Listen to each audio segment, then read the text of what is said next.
Hi everyone, it's Agnes and welcome to another interview, and Wayne McDaniel is back. Hello Wayne.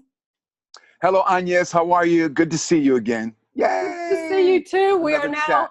yep, we're at opposite ends of the world this time, but always great to talk to you about creative, meaningful work. And there was so much I didn't get to ask you last time about different things. So I get excited talking to you about your creative past wonderful manifestations. And I'm going to start, because I went back and looked at your Wikipedia today. Right. 2005, Son of the Mask. That was one of the movies that you did. And that was fun. It was just a small scene with Alan Cummings, and it was so funny. You know, it was the extras were really funny. People were funny because I was making a lot of jokes on set with Alan, and I hadn't realized, you know, he's a big star, and he's a bigger star now than he was when he shot that movie. Yeah. But this line that I had to say, I think was "Good God," and I kept twisting it and changing it. And I'd say "Holy this" and all these different ways of saying. And in the end, he just got frustrated. He said, "Look, just say the bloody line." And I was like, and everyone just busted up laughing. It was almost like he spat the dummy a little bit. And then I ended up saying the line. The director went, "Oh, great, that's great, we got it now. That's fantastic." But everyone just cacked themselves. It was such a fun little shoot. For those people that are not well versed in what they cacked themselves means, that's so Australian. They cacked themselves. That's so Australian. Yeah, that is. It does mean laugh. So yeah. So okay, going to that, back to that. Did you do any visualizing, imagining at that time to get that role? Yes. I mean, I remember back then I was really, because I think that's 2005 we're talking about. So that was only a year or so after I actually had my accident. So yeah, so it was kind of like I was still in a very kind of in a kind of transitional way in terms of just dealing with this accident and how it affected me physically and mentally, emotionally, etc. Yeah.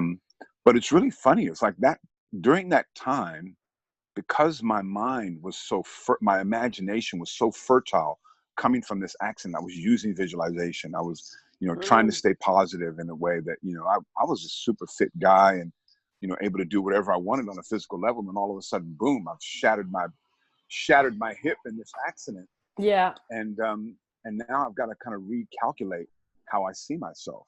And so to use my imagination, to use that wonderful wellspring of power and resources that we have during that time, kind of 2005, 2006, you know, 2005, I did that, Son of Mask. I did another big play at the Sydney Theatre Company called Thetdston, which was huge production, and had a great lead role in that. You know, so I was really busy in a lot of ways. And a lot of that, I think, was because I was creating more possibilities that went beyond just the physical possibilities, just fitness and health. And I was really, you know, really strict with my diet and eating and what I was, you know, consuming in terms of putting in my body.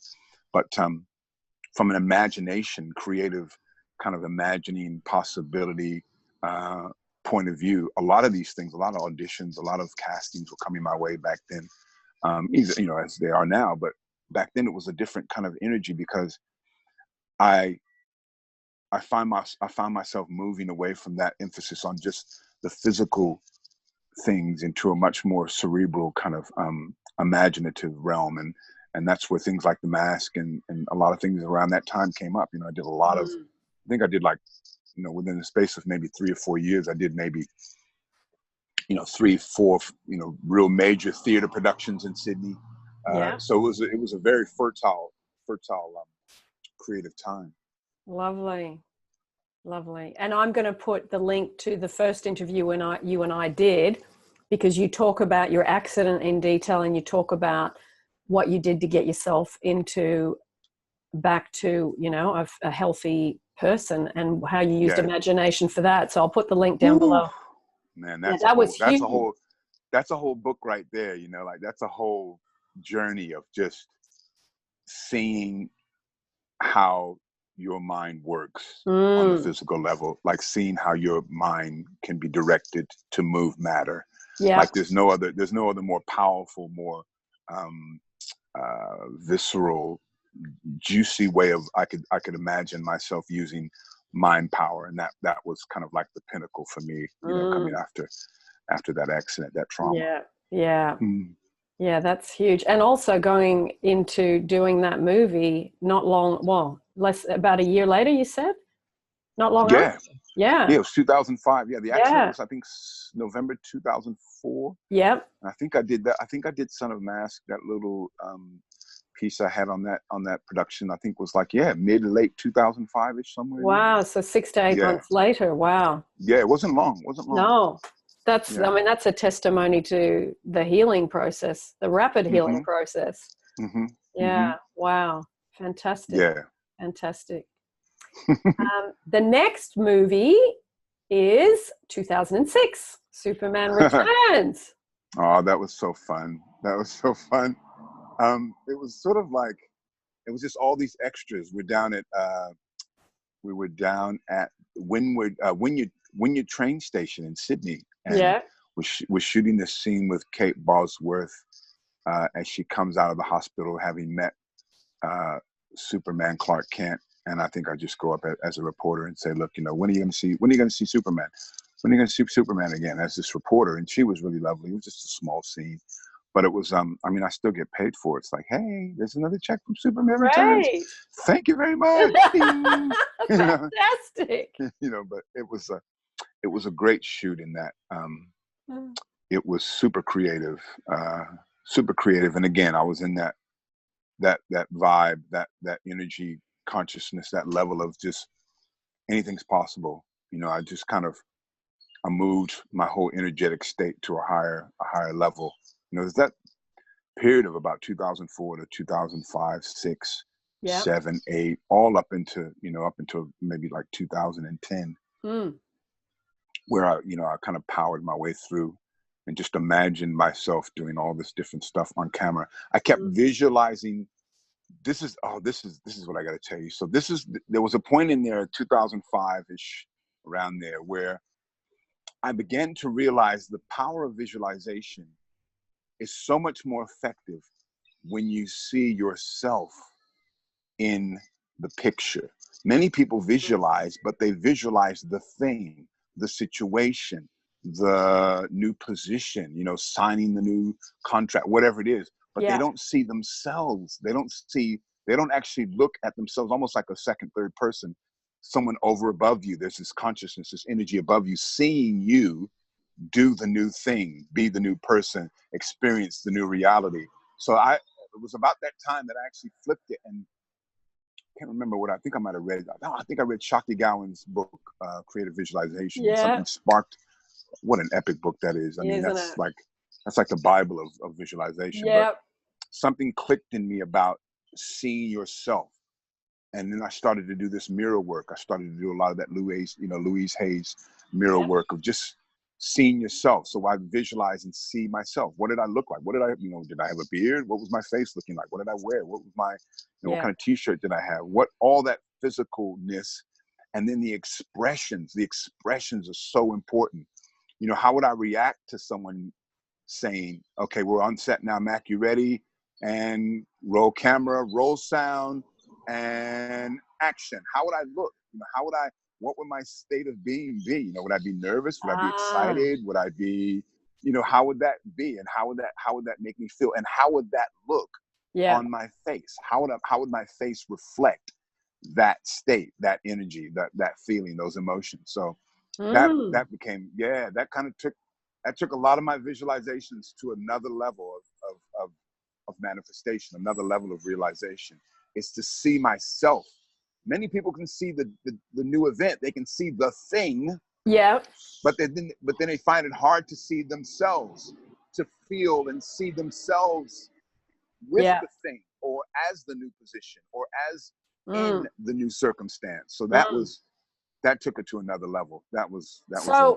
Okay. I want to break down the mechanics of this a bit more. Yep. when you're visualizing, are you looking out your own eyes? Because you said you were looking kind of from above. Can you explain Yep. that a little bit? Yeah, I used to look out at my own eyes. I used to, and I still Yeah. do sometimes when I do things and I'll visualize things. I'll have things coming up. Yeah. So say there's an audition coming up and I've got a week or something to kind of think about it and feel it. And okay, so I would visualize where the casting agency is. How would I be dressed? What would I wear? I'm going into the casting agency. I know the person that's going to do the casting. Who's going to read with me? I kind of know the person who's going to read with me off camera. Yeah. But then it came to a point where I would just see the camera, or I would see the girl or the guy who's going to read with me, and I wouldn't see myself in the picture. So I started to flip it around as if I was actually auditioning myself. So I would go in, and then I would see myself, what I'd be wearing from head to toe. Please stand here. Okay, give us your name and agent.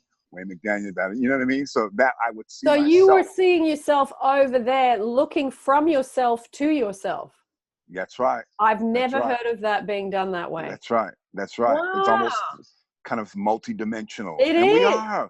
We're multi-dimensional beings. Like this is the whole, this is the nectar of manifestation, is to realize that we are we're not just, we're not just 6 or 5 senses. We're beyond 5 into 6 and into other dimensions. We are multi-dimensional. And people say, oh, infinity is here now in this moment. And it is. Everything that's ever happened to us has only happened in this moment. So combining those kind of realities, I think is very powerful to realize that we can shape shift. Yeah. We can shape shift, and we can kind of illuminate reality in such a way that is uniquely ours, that has our own signature on it, that has our own authentic, quirky, idiosyncratic way of experiencing a new reality. And that's how I saw it. That's how I saw those auditions. And I kind of still do that now. When I think about it, a lot of times I won't think about it. I'll be too busy. I got to learn the line, and how would I read that line, and da. Yeah. But then when I do have that presence of mind to be able to go in and say, look, this is how I want to feel about it. This is how I want to dress. This is how I want to look. This is how I want to react. And then it's me actually saying, okay, Wayne, welcome. Come on in. Just stand here on the X. Can you give us your name and agent, please? How tall are you? Because I'm 6'5", so everyone always asks me, a lot of casting agencies. And then even though they already know it, they just, they ask me all the time. Yeah. And how tall are you? And I go 6'5". And great, okay.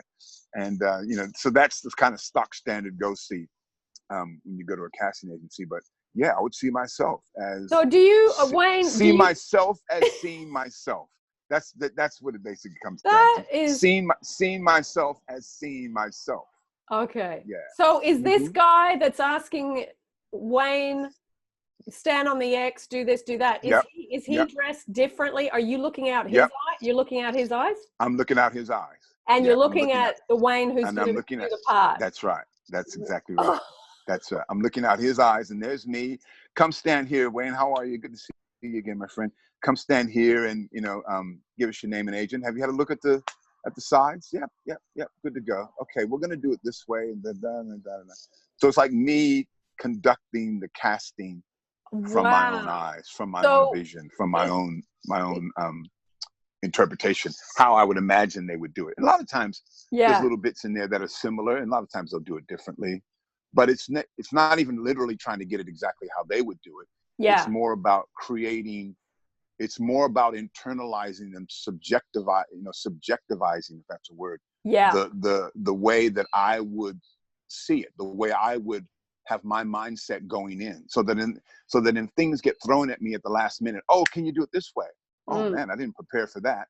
But then you can do it. You're spontaneous. It's like a jazz musician in flow. He's playing the saxophone or whatever it is. Yeah. And then someone hits a wrong note and you go, oh, well, let's go this way. And it all just kind of flows into one big kind of creative journey kind of thing. So it really helps you. Yeah, it really helps you be, because I mean, you can learn things, you can learn lines, and you can remember lines, but it's one thing to be able to remember lines and remember dialogue and remember parts of the character, but it's a totally different energy. It's a totally different believability if you can go in and just say, I'm so present. I'm so open to whatever happens. I'll try it this way. I went for, okay, just quickly, because I know you want to talk about believing and stuff. No, keep going. No, I hit keep going. I hit that trigger word for you. I hit that trigger word for you. This fascinates me. I auditioned, this was a few months ago now, for a U.S., I think I can talk about it now. Yeah, it's a U.S. series called Reckoning, which is we did for Sony Pictures. I think it will be shown in America later this year, probably middle of this year, I think. And I auditioned for this character. And when I went in for the audition, there was another character they wanted me to read for. And I read for it, and they went, oh, great. You know, I got a call back. But then the callback was for a completely different character. So I thought, well, this character's different. I'm not going to use the same vocal tone as I used for the original character, even though they like to read. I flipped my voice totally with the next character. And then they emailed my agent. They said, oh my God, that was brilliant. Like, they really, really liked Wayne. They want him to come back for a second reading. I came back for a second reading. I got the part, I got the role within like 2 days after that. And I changed my voice to this. I changed it to a much more gravelly, I don't know, what would you say? It's like I don't know. How would you imagine it? But this is the way I changed the voice. Yeah. Once I changed my voice to this dynamic, it flipped the whole character to a brand new level. So I did that. I changed the tone, the tonality of him. I just imagined him as having that voice. You know, he's this kind of tough guy, and you know, it's I can't get into the character too much, but basically he's a guy who owns his own business, and he's kind of grumpy in a lot of ways, I guess. And it's, you know, I just flipped his tone and flipped his character simply by my vocal quality. And I visualized that. I visualized that the night before I went in for the second reading. I visualized, I was like, well, I can't use the same, I just can't just speak my normal voice. Like, I can speak from my chest voice and have it a little bit deeper like this. But then that's just, it's pretty monotone kind of thing. How can I flip it to even give it another dynamic? And then I just went into that gravelly thing, and I went, yep, that's it. That's exactly it. Love it or leave it, like or hate it. That's what I'm going with. And they loved it. Yeah. So I was really, that was another visual epiphany.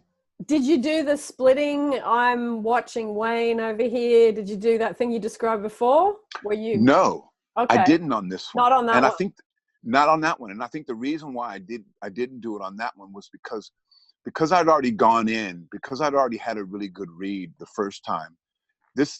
All these auditions are very different. And this one was much more intimate in a way that, you know, that like the reader was very close to me. The other person on camera was very close to me. The directions they were giving me were very kind of, oh, that's great. Well, you know, it was all very concentrated. Try this now. Maybe, oh, I love that tone. Maybe flip this word and try that. And don't use the pause, and just, you know, all these little directions they were giving me. Whereas the other one was much more kind of matter of fact. Go in, do this, stand here, give us this, great, let's go. You know what I mean? Whereas this one was much more, it was much more kind of, they were right into me and I was right into their direction, and it was much more intimate in that way. So I didn't really need to, that kind of emotional level, that kind of emotional connection and intimacy was already there. It was like a powerful foundation had already been laid, which then gave me the wherewithal and gave me the resources to be able to flip it and go into that voice and go into that, man, look, I can't understand what's happening here, but I can tell you one, you know what I mean? Like I went into that. So it kind of gave me the platform to do it. Yeah. And plus it was more about the vocal thing rather than the visual thing. Okay. Yeah, it was more sonic rather than, okay, well, what does he look like? And blah, blah, blah, blah, blah. Yeah. It was like more like, what does he sound like? What's his tone like? Yeah. Lovely. You know, it reminds me of that story. I can't remember which Neville book it was in, where the guy sat down and he wrote his own script, and he said he wrote the director's part, the producer's part, and the actor's part. And he actually wrote himself in playing all these roles. And it was a very prominent story in one of Neville's books. If I'm going to find it and then see if I can add it down below, because it it's kind of encompassing what you're talking about. But I'd never Wow, actually I never thought about that story in relation to what you're talking about. That's powerful. Yeah. That's because then again, that goes to that multi-dimensional aspect, doesn't it? You know, you play this role, you play that role, you play that role. Yeah. And then by playing multiple roles, you then encompass the condition, the situation, the circumstance on a much deeper level, don't you? Yeah. Yeah, you do. Yeah. And it becomes, well, you become it. It becomes you. Yep. There is no separation. Absolutely. You're not just playing one cardboard cutout face front of that thing. You're playing all of the sides of it. That's what was so interesting about what you said. That's how I've never heard anyone describe imagining in that way. Never heard of it. Yeah. and this is what's so great, because you being visual and creative and doing acting, it's like you've kind of taken it and created your own version of how to do it, and it's been successful, obviously. Yeah.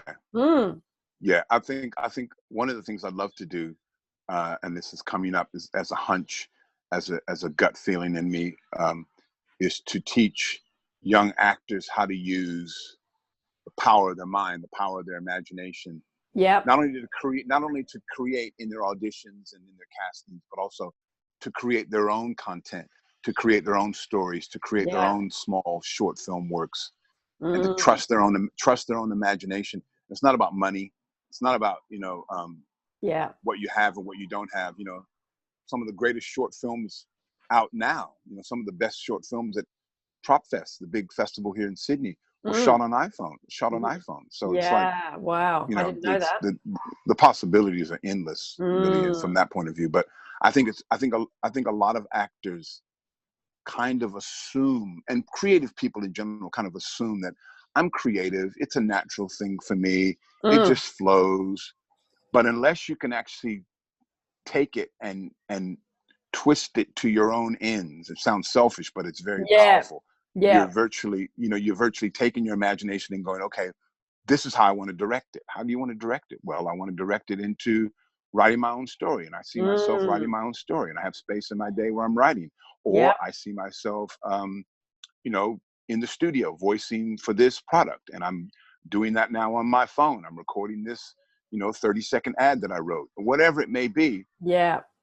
To use the feeling state. And we go back to that, fundamental ground level of the importance of feeling, using your own feeling to create what you want, rather than allowing feelings to dictate where you go. Yeah. Taking ownership and responsibility for your own feelings. Literally. Yeah. That's lovely. Nice words, Wayne. Oh, thank you. I love it. This is so great, working out the mechanics of this. I love it, because there's so many different ways around the wheel. And, whether you're doing visualization, using Neville's imagination creates reality, you're doing a vision board, you're doing, there's so many different techniques. So to hear how someone's harnessed and used one technique and done it very well consistently and got amazing creative results with it, and it's been your work, the stuff that you've done for money and supported yourself and your family with, you think, well, I must have done a reasonable job to be able to do that and to be consistent. So yeah, that's wonderful. So this brings me to the next one, 2014 rock musical, The Island of Dr. Moron. You're just going chronologically. I am. I'm going through. That was such a powerful, it was really strange. It was just like, I got contacted. I don't even know if it was through my agent or through another actor. But, would you be involved in it? Would you like to be involved in this thing? And I thought, what was the character? And they said, oh, you'd play a preacher who is kind of trying to convert these people on this island. Kind of like almost like a Rocky Horror thing, but more on the humor side.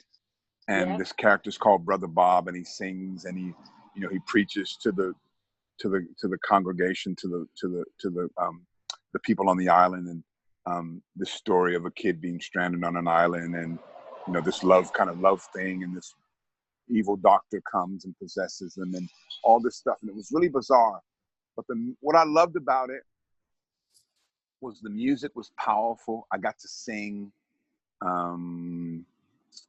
Great character, you know, a central character. It was lovely. And I love the power and the immediacy of being able to sing on stage live, night after night after night, and being a character. And that was such a good, you know, good fun romp of a musical. Very, you know, not a huge budget musical, but still very powerful. We got great feedback, and it was just, you know, it was one of those things where I kind of thought, do I really want to do this? And then once I got into it, and we started rehearsing, and, you know, very famous actor, Australian actor, Jack Thompson was Jack was our patron. Lovely. You know, and, you know, got to meet him, and he was just magic. Yeah, he was just magical in terms of his support, and just, you know, I idolized him and all the work he's done in film and etc. Yeah. So yeah, it was from that point of view, it was fantastic. It was great little journey. Brilliant. And that again, Brother Bob, you did the visualizing for that too, for that one? Yes, and where I had to focus the visualizing for that character was Brother Bob is this preacher character thing. So I actually borrowed from other African American preachers to incorporate into him. So I went to people like T.D. Jakes. Yeah. I went to Reverend Ike. I went to, because he's very positive, you know, he's all about positive. And of course, Reverend Ike was influenced by Neville very heavily. Yeah. So Brother Bob's like that. You know, he was very powerful and very positive and very affirmative in how he spoke and what his lines were and what he delivered to the people. So yeah, I borrowed a lot from, and I imagined, this is funny, I imagined those evangelical figures being a kind of mix between Dr. Phil, Reverend Ike, and T.D. Jakes. So you got this kind of you got this prosperity preacher, and T.D. Jakes is very powerful and resonant, and then you got Reverend Ike, who's very flamboyant and all about energy and feeling, and then you got Dr. Phil, who's this kind of, you know, this therapist as such, who, you know, everyone comes to him for advice, that kind of thing. So I kind of merged all three of these entities together to create this character, Brother Bob.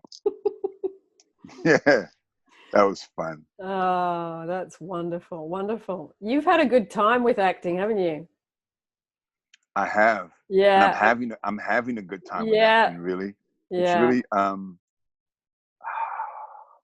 I'm up for a few things right now, and I won't get into the details of them, but, you know, I'm just trying to stay, as we said, off air, trying to stay in that alignment of doing what I love to do, what gives me the most excitement.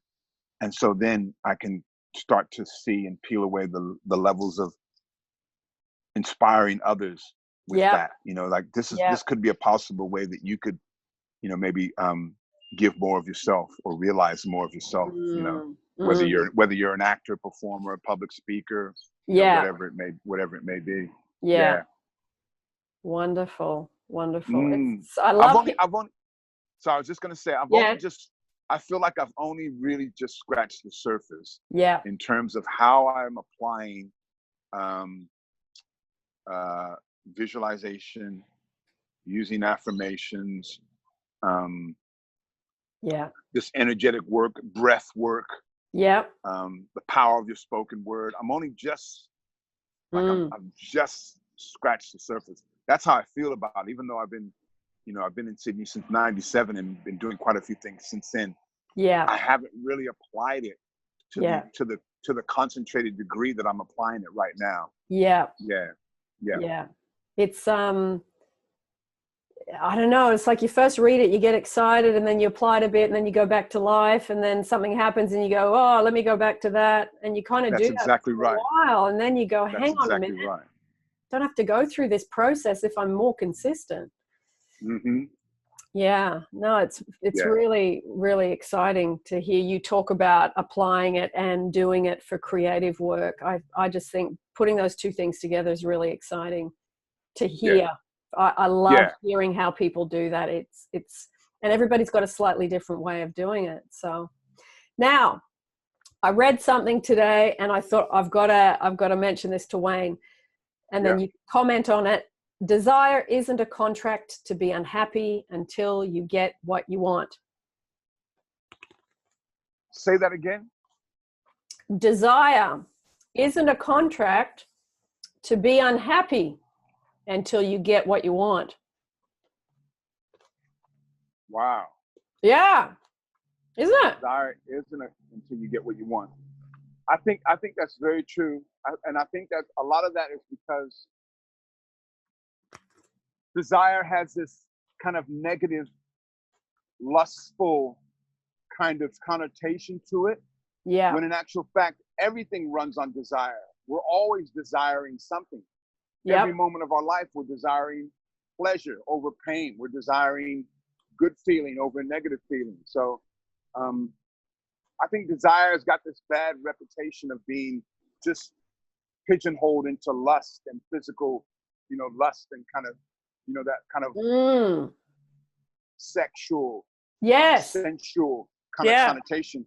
When really desire is just the deepest longing that you have, the deepest passion that you have. I think desire is more about passion, the passion for wanting to be better, wanting to develop your talents and skills and abilities. It's, I link desire with passion. Yeah. Not in a sensual, sexual way, although that's part of it. Yeah. But desire more is in a bigger picture is about passion and purpose. Yeah. It's about calling. Yeah. It's about calling. Ultimately, it's about calling. It's about vocation. Yeah. I look at it from that kind of wider, deeper perspective. Yeah. Yeah.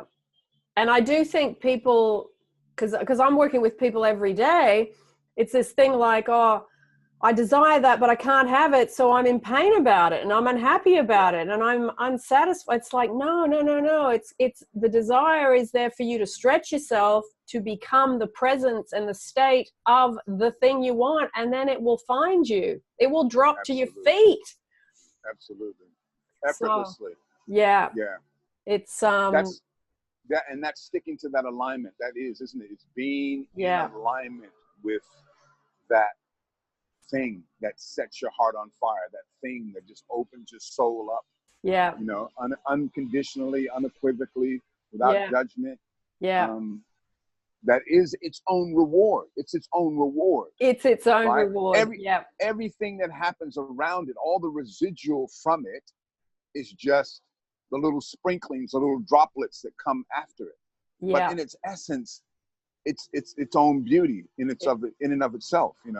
It is. Yeah. And if you can feel the desire and know there's an equal fulfillment that exists, that gets you out of the torture. Yes. You don't need to be tortured. Yeah. That's right. It's a burden. Yeah.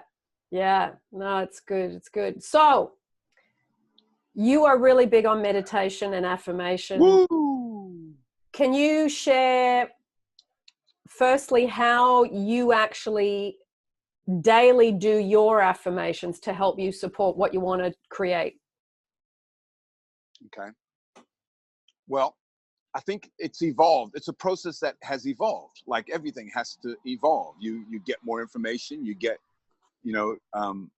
things that are more affecting you on a vivid, deeper, more kind of a juicier way, I guess you could say. And where I first started using affirmations, it was very almost clinical. I would write down an affirmation, personal, positive, present tense. Yeah. And just see it. And I would write it and read it, write it and read it. And occasionally visual, images would come up. But now today, as we speak, I find speaking my affirmations is the most effective and powerful way to begin the imprinting process. It's only a beginning. It's only the surface. It's only the ground level of actually imprinting your affirmations into your subconscious. So speaking your affirmations with repetition, with repetition of feeling, with repetition of believability, with repetition that is natural and organic, and so believable that it's almost like you can taste it. Yep. Right?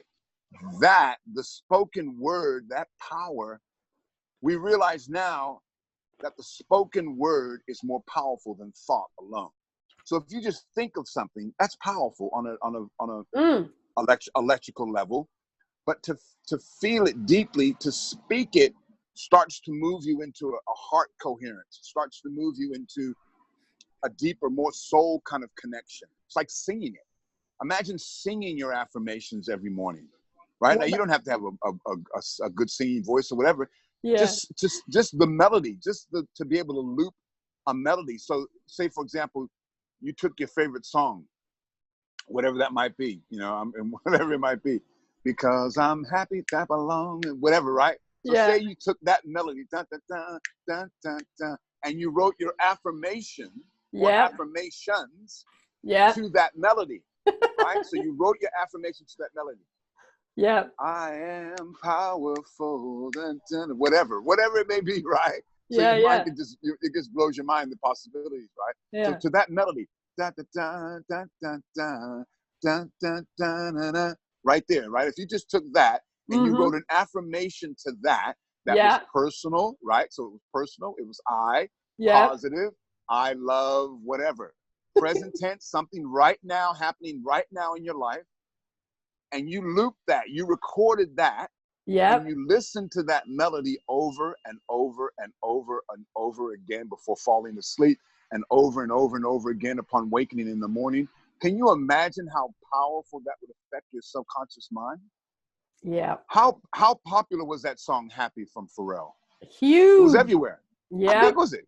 Yeah. It was everywhere. It's probably one of the biggest songs of the last decade. Yeah. Right? Yeah. So that melody is so ingrained, so enriched in the consciousness of the world, really. Yep. So imagine writing an affirmation to that melody, and then you humming along. You have to sing it. Just hum your affirmation. Yeah. You wrote it, you read it, but you read it as a hum, as a hymn. You read it and you record it as that hymn, or you humming that. Yeah. I am powerful beyond whatever, beyond measure, whatever it may be, right? And then what will happen is your mind will then conjure up situations where you weren't so powerful, where you weren't so in your own authority. Yeah. And that's where you start to chip away. That's where that feeling and everything starts to chip away and create the new reality. Yeah. And then life will give you more and more circumstances where you can be powerful. People who you used to maybe not speak up with, all of a sudden you find yourself speaking your truth. Not in a forceful way, but in a firm, positive way. It's amazing. It is absolutely amazing. So going back to affirmations and imprinting affirmations, that's how I imprint affirmations now. Beautiful. If you go to any channel on YouTube and go about finding and looking at affirmations and how they're imprinted, I guarantee you that if you see any that have to do with music, melody, sound, your own rhythmic sound, whatever that may be, it's not about the quality of your voice. It's about the rhythmic power of repetition. So the repetition of your own sound in a rhythmic flow, along with your own words, along with your own feeling in the present moment. Woo! Come on. That's brilliant. That's brilliant. I mean, that's manifestation in and of itself. I mean, look how many bases that covers. Yeah. It covers feeling, it covers present moment, it covers sound. What's more primal than sound? Yeah. And sound and music is what generates sound feeling. And music our cells are sound. Yeah. We are vibrating at our own frequency, aren't we? Everything about us is vibrating at a certain frequency. Yeah. So, I mean, that is it's on another level. And so that's brilliant. I love it, because you've given a really tight formula of how to do it. And this is what brings up believability. Exactly. Because we know the song is omnipotent, isn't it? It's everywhere. You know it. You have it ingrained in your cells. You heard it on the radio a million times. You love it. It's so catchy. It's ridiculously catchy. Yeah. Now, if you put your own words to that, in a positive present tense.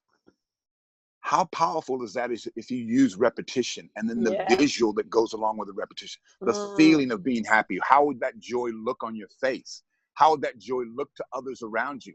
How would that joy look to, everyone that you come in contact with on a kind of spontaneous level? Yeah. It takes it to another level. It really does. Yeah.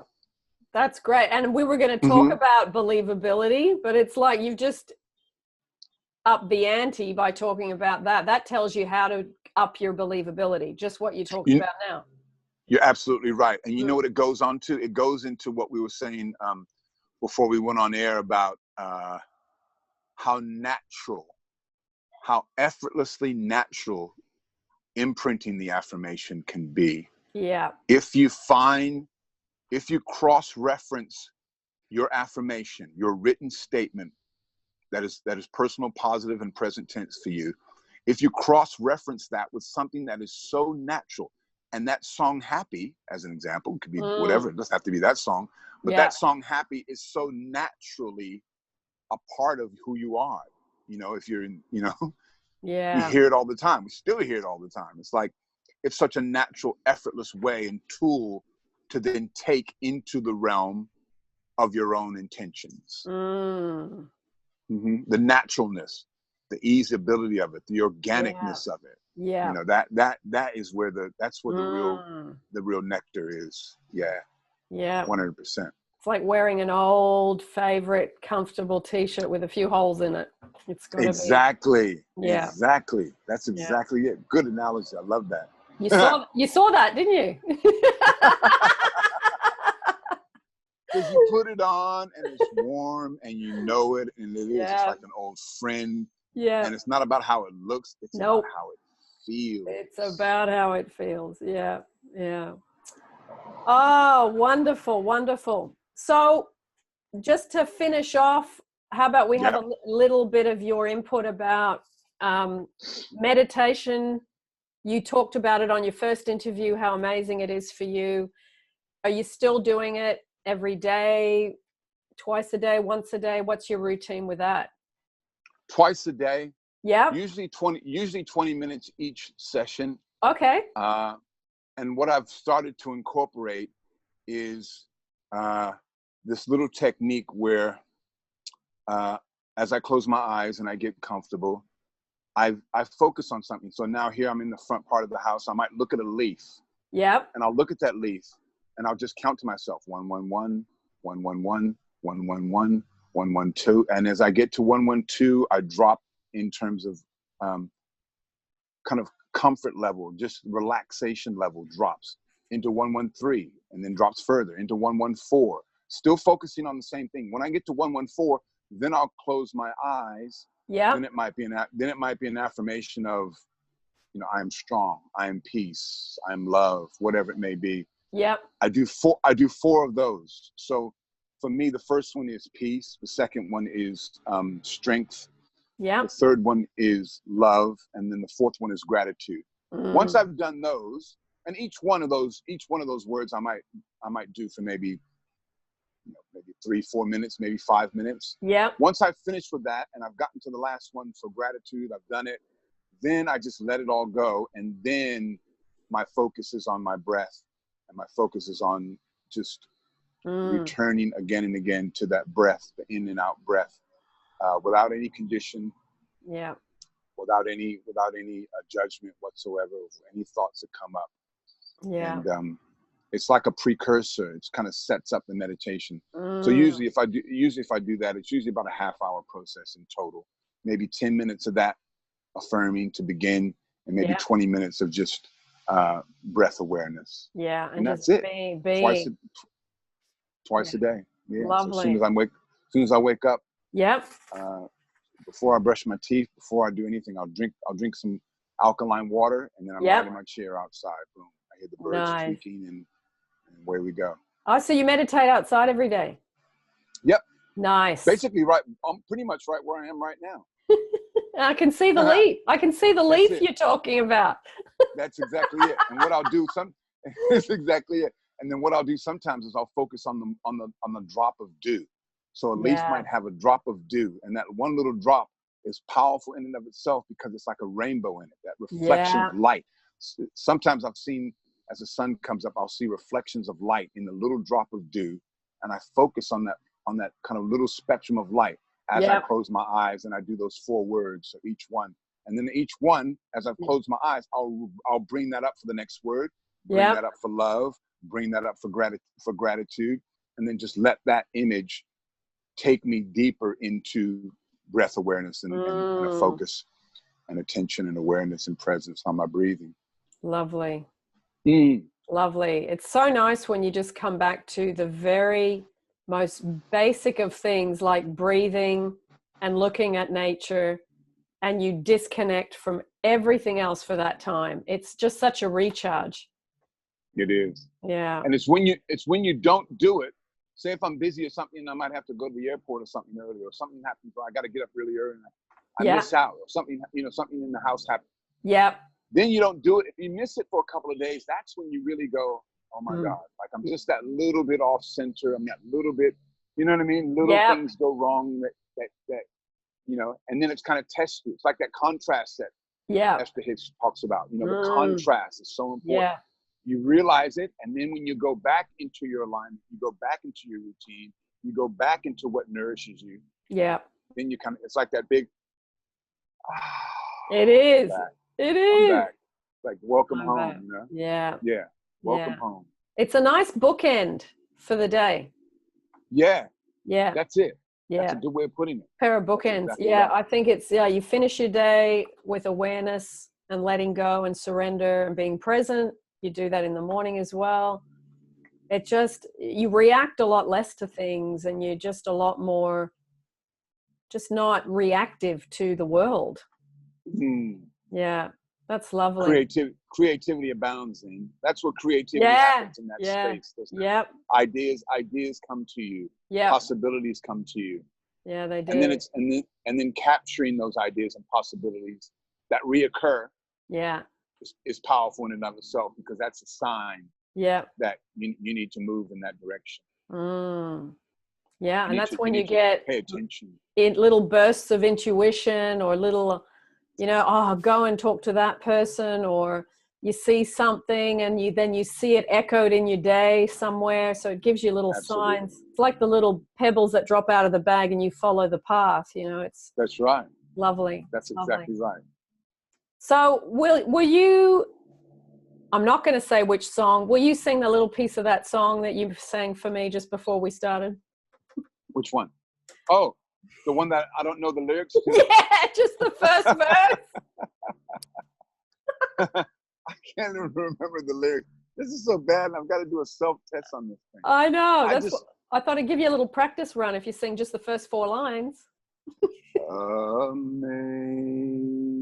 Amazing grace, how sweet the sound. I know there's more to it. I can't remember. That's so good. bad. No, it's that's such a song that's so. It's like all these Negro spirituals, like swing low, sweet chariot, coming for to carry me home. Swing low, sweet chariot, coming for to carry me home. I looked over Jordan, what did I see? Coming for to carry me home. A band of angels coming after me, coming for to carry me home. Swing low. So I can sing. There's all these Negro spirituals that I love, and I've sung for different productions and stuff. Yeah. Just quickly, I did Of Mice and Men. Do you know the play Of Mice and Men? Yes. Of Mice and Men, the John Steinbeck. Yeah. So I did that as a play, and I had to play Crooks. Crooks is a character who's he's this stranger. He's an outcast in this kind of piece. This African American. And I got a chance to sing all these spirituals in the interval between Act 1 and Act 2, and that was one of them. And then the other one was Motherless Child. Yeah. Sometimes I feel like a motherless child. Sometimes I feel like a motherless child. Sometimes I feel like a motherless child, a long way from home. So I had to sing that. I had to sing, oh, there's a few other ones I had to sing in there. But it's funny, Amazing Grace is just like one of those songs I've heard all throughout my life, but I've never actually paid attention to the lyrics. Yeah. But I have to pay attention to the lyrics in the next few hours because I need to do a song. So I'll probably have the lyrics on the side of the phone like that and just glance over and it's like, oh yeah, got it, yeah. Second verse, here we come. That's So, it. yeah. That's it. Well, that's lovely. We got a bit of your beautiful voice singing, so that's lovely. Lovely, lovely. Wayne, you are a pleasure to talk to. It goes so quick. Honestly, nutting out this stuff is just so interesting because you've applied it to such a fabulous, creative, meaningful. It's like you've combined the work that we've talked about, the affirmations, the visualization, imagining, etc., with your work. And I just think it doesn't get better than that when you can merge those two parts of your life that you're passionate about both things and they come together. It's so exciting, so exciting. Yeah, I'm so excited to kind of further that journey. Blessed to be able to have the awareness and the presence of mind to see that there is a deep connection between my creative pursuits and this infinite possibility that exists within us and without us and around us, this field of possibility that they call it. So yeah, I mean, I'm just now talking to you right now, I can feel that, that symbiotic energy. So blessed. Amen to that. Amen to that. Well, thank you, Wayne. Thank you so much. Thank you so much. Coming to talk to the YouTube people again. Thank you, lovely. Thank you so much, Anne. I appreciate it. It's great having. I talk for hours with you. I know, me too. Because you get this. You've got an obsession with it, like I do. So it's like it can just rolls on chapter after chapter. That's right. It's wonderful. Exactly right. This is like our forward, huh? It's like our prelogue. It is. It is. Well, we'll say goodbye. Do you want to say goodbye to everyone, Wayne? Thank you, lovely. And goodbye to everyone in the UK and beyond. Realize that your potential is unlimited, like literally unlimited. Yeah. It's hard to grasp that in the world that we live in today because we're surrounded by so much negativity, so much fear. Fear is what really drives a lot of the commerce in the world. Fear that I'm not good enough. Fear that I need to be more than I am. Yeah. You are more than enough right now. Wherever you are, whatever you have is more than enough. Yeah. Beautiful. Whew. Well, I'm going to say goodbye after that, and I'll see you in the next YouTube, and I will put in the description everything Wayne and I discussed for you to explore further. And Wayne is actually coaching people, and I will put his details down below so you can go and bug him for some help. Thank you, lovely. Bye, Wayne.